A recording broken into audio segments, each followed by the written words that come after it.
بسم اللہ الرحمن الرحیم۔ اللہ کے نام سے شروع جو نہایت مہربان رحمت والا ہے۔ حضرت عمر بن خطاب رضی اللہ تعالی عنہ خلافت سنبھالنے کے بعد بیت المال میں آئے تو لوگوں سے پوچھا کہ حضرت ابو بکر صدیق رضی اللہ تعالی عنہ کیا کیا کیا کرتے تھے، تو لوگوں نے بتایا کہ وہ نماز سے فارغ ہو کر کھانے کا تھوڑا سا سامان لے کر ایک طرف کو نکل جایا کرتے تھے۔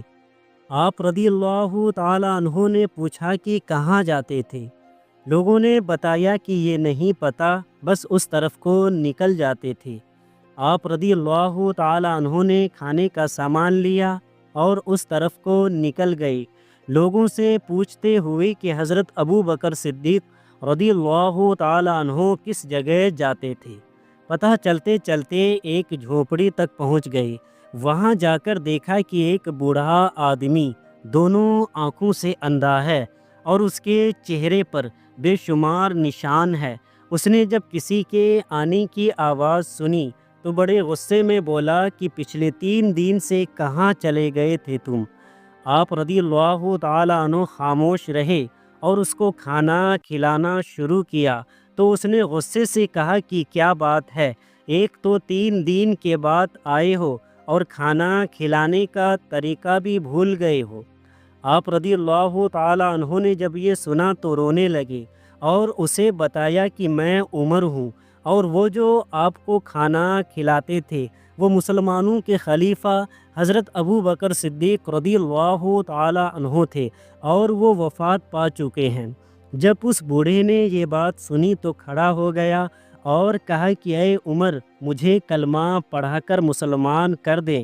پچھلے 2 سال سے وہ آدمی روز میرے پاس آتا اور کھانا کھلاتا رہا، ایک دن بھی اس نے مجھے نہیں بتایا کہ میں کون ہوں۔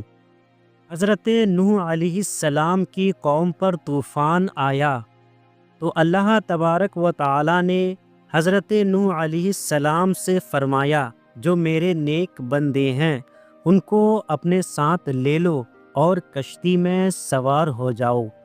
آپ نے ایسا ہی کیا اور ایک بڑھیا سے بھی وعدہ کر لیا کہ جب طوفان آئے گا تو تم کو بھی ساتھ لے لوں گا۔ لیکن جب طوفان آیا سبھی کو کشتی پر سوار کر لیا، لیکن بڑھیا کا خیال نہ رہا۔ طوفان آیا اور تباہی مچاتا رہا اور بڑھیا اپنی جھونپڑی کے اندر نماز میں مشغول رہی۔ طوفان ختم ہو جانے کے بعد اچانک حضرت نوح علیہ السلام کو بڑھیا کا خیال آیا۔ آپ بہت افسوس کرنے لگے۔ جب بڑھیا کی جھونپڑی کے پاس سے گزرنے لگے تو دیکھا کہ بڑھیا عبادت میں مشغول ہے۔ آپ نے سلام کیا۔ بڑھیا بولی، کیا طوفان آ گیا؟ تو آپ نے فرمایا کہ طوفان تو آ کر بھی گزر گیا، کیا آپ کو خبر نہیں؟ بڑھیا بولی، مجھے کوئی خبر نہیں، میں تو یہاں نماز میں مصروف تھی۔ ایک دفعہ حضرت علی رضی اللہ تعالی عنہ کہیں بیٹھے ہوئے تھے۔ ایک شخص حضرت علی رضی اللہ تعالی عنہ کے پاس آیا اور عرض کی، یا علی، میں نے سنا ہے آپ کی جو تلوار ہے ذوالفقار یہ پہاڑ کو چیر دیتی ہے، کیا یہ بات صحیح ہے؟ حضرت علی رضی اللہ تعالی عنہ نے فرمایا، ہاں صحیح سنا ہے۔ اس شخص نے کہا، یا علی، آپ اپنی تلوار دیں گے؟ میں آزما کر دیکھنا چاہتا ہوں۔ حضرت علی رضی اللہ تعالی عنہ نے اپنی تلوار دے دی۔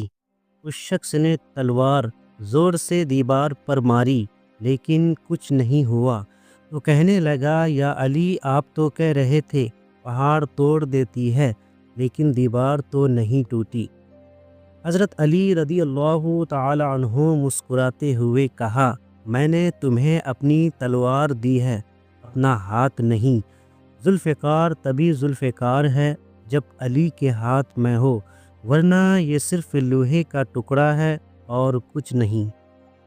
حضرت امام علی رضی اللہ تعالی عنہ فرماتے ہیں، مجھے عبادت میں 2 چیزیں بہت پسند ہے، سرد موسم میں فجر کی نماز اور گرم موسم میں رمضان کے روزے۔ عبادت ایسی کرو جس سے روح کو مزہ آئے، کیونکہ جو عبادت دنیا میں مزہ نہ دے وہ آخرت میں کیا جزا دے گی۔ جب گناہوں کے باوجود اللہ پاک کی نعمتیں مسلسل ملتی رہے تو ہوشیار ہو جانا کہ تیرا حساب قریب اور سخت ترین ہے۔ حضرت امام علی رضی اللہ تعالی عنہ سے کسی نے پوچھا کہ بزدلی کیا ہے، تو آپ رضی اللہ تعالی عنہ نے فرمایا، دوستوں سے بہادری اور دشمنوں سے بھاگ جانا، یہی بزدلی ہے۔ حضرت امام علی رضی اللہ تعالی عنہ فرماتے ہیں، جو شخص چھوٹی مصیبتوں پر صبر نہ کرے، اللہ تعالیٰ اسے بڑی آزمائشوں میں مبتلا کر دیتا ہے۔ اگر کوئی شخص تم کو صرف اپنی ضرورت کے وقت یاد کرتا ہے تو پریشان مت ہونا، بلکہ فخر کرنا، اس کو اندھیروں میں روشنی کی ضرورت ہے اور وہ تم ہو۔